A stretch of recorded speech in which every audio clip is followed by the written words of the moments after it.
Boiler Dan 1. Welcome to my channel. Today I'm going to do a little bit of a review on this Dremel Moto saw. I think it's a relatively new product by Dremel. I can link to the product at available stores. For example, this is available from Home Depot. If you access it from the description of my video, you can click at the bottom and I'll put a link. It does not affect the price you pay, but they will pay me a very small commission. So it's a win-win for everybody. If I find some other stores that it's available, I'll also put those links in for you if you're interested. So let me show you what I've discovered about this tool. The reason I purchased it is its size. Because I have very limited space in my workshop, I need to minimize whenever I can. I had been wanting a scroll saw, but they were too large until I discovered Dremel makes what they call a Moto saw, which is a scroll saw in miniature. The case is adequate enough to hold the piece of machinery. There's a little compartment for the spare blades and a compartment for the owner's manual. The unit does come with a total of 10 extra blades. You do have to buy blades specific for the brand. So there's also a shop vac attachment to help pick up some of the debris and the dust that it may put out. It also includes a clamp that will hold this to a workbench, and it's advertised as being either clamp on for a workbench, or you could actually do a handheld version. My plans for the unit are pretty much light duty for the most part. I build wooden model ships. A lot of times the ships come with parts that need to be cut out, and there's a little tab that a razor blade knife, sometimes it just messes it up. So I will use it to cut close to that edge and trim those pieces out and into place. Here's the part that came with it, so you can suck up any of the debris and the extra dust. It just kind of snaps in place. It can rotate a little. Here's my shop vac. Just like with every other tool, it doesn't fit it exactly. I have just been setting it there, and the suction holds it in place, and it picks up most of the debris and the dust. The unit comes with two clamps. Here's one, there's another one you can see back here. I have it clamped to a drill press table. Works out great for me, and it's held very stable, very nice. This is your on-off switch, and then this is your speed control. From low up to 6. I've always used it just on 1. That's probably all I'll ever need. This is a 3mm piece of hobby plywood. What you do is you would set it on the table, and then you just push this down. It helps if you kind of lift up here and push down with your thumb. Get it snug, but not so tight that you can't move the piece of wood.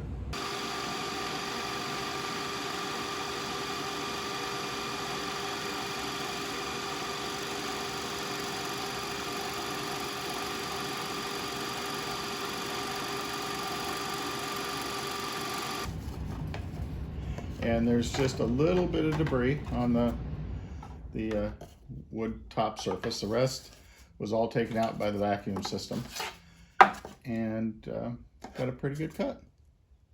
And if I really had taken my time and paid attention, I could have stayed right on these little lines, but this was scrap work. This guide, it does slide down to lift it higher. You need to push this blue button kind of down, and it releases some of the pressure. It's still a little tug to pull up. Change the blade. This lever comes forward, and you can see it is lowering the holder right there. And that's going to give slack to the blade so it can come out. And you need to put the flat edge. There'll be different lengths of this flat edge before the blade starts. That goes in the top, and then the shorter always goes at the bottom. See, that goes right, you can see those, the T go right into that slot. That's all there is to it. You line up the bottom the same way. Here's the bottom one, it slips in.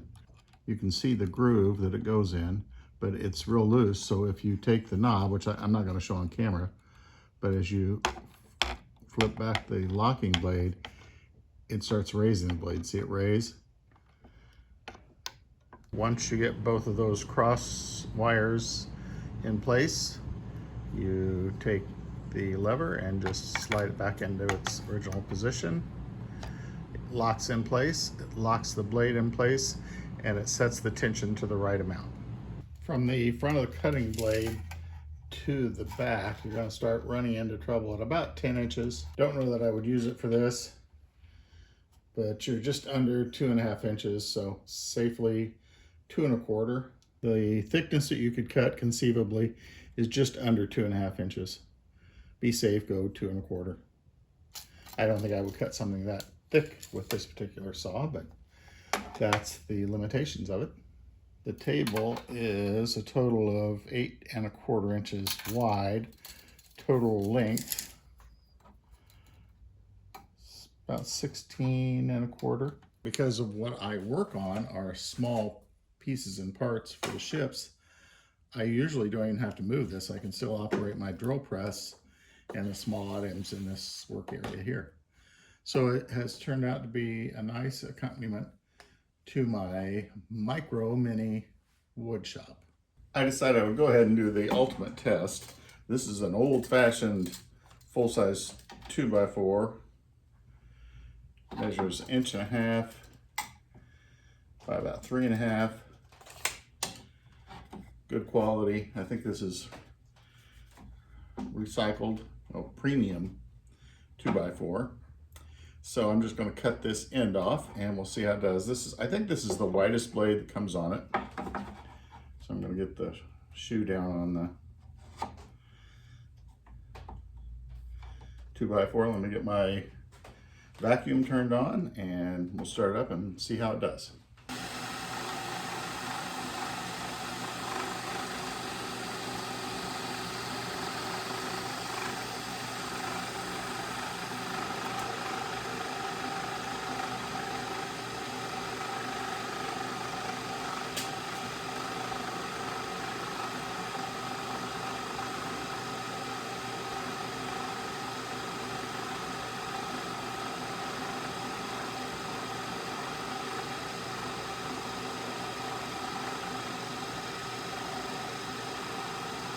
You might have seen that my shop vac hose came undone about halfway through, so I thought I would show you then the residue that it leaves without the shop vac hooked up.